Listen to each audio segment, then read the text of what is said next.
Hello दोस्तों, कैसे हैं आप। तो चलिए मिलते हैं आज एक महान पिता की महान बेटी और एक महान एक्ट्रेस आलिया भट्ट जी से। सब कहते थे पराया धन है, इतना मत बिगाड़ो। उन्होंने सुना नहीं, पर ये भी नहीं कहा कि ना मैं पराई हूँ ना धन।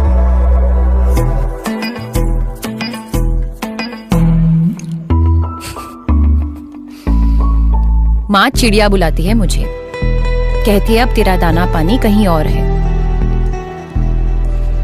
पर चिड़िया का तो पूरा आसमां होता है ना।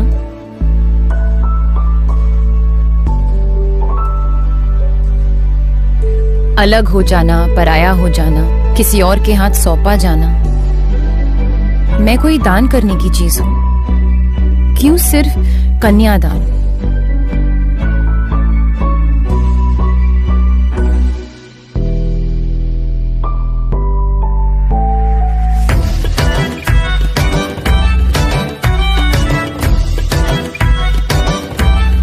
नया आइडिया, कन्यामान। तो पहले कन्यादान का मतलब समझ लेते हैं।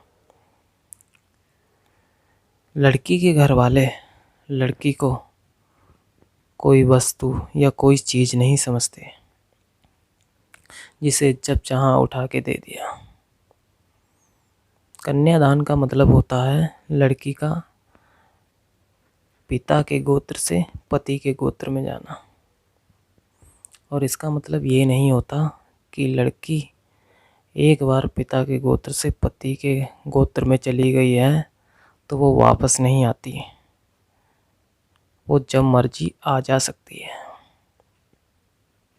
और दान का मतलब दानवीर लोगों को हमेशा महान लोगों की श्रेणी में रखा जाता है, जैसे कि दानवीर कर्ण। और गोत्र का मतलब तुम क्या जानो, तुम्हें तो पता नहीं होगा क्योंकि तुम्हें तो इसके बारे में सिखाया ही नहीं गया है। तुम्हारे पिता खुद एक ऐसे इंसान हैं जो अपनी ही बेटी के साथ शादी करना चाहते थे और उसके लिए धर्म परिवर्तन तक करते थे। तो आपको कहाँ पता होगा कि गोत्र क्या होता है और ये मान क्या होता है। मुझे तो समझ नहीं आता। मान का कोई मतलब बनता है? कन्या मान किसको दिया जाता है? मान करने से क्या होगा? मतलब कुछ भी बोल देते हो।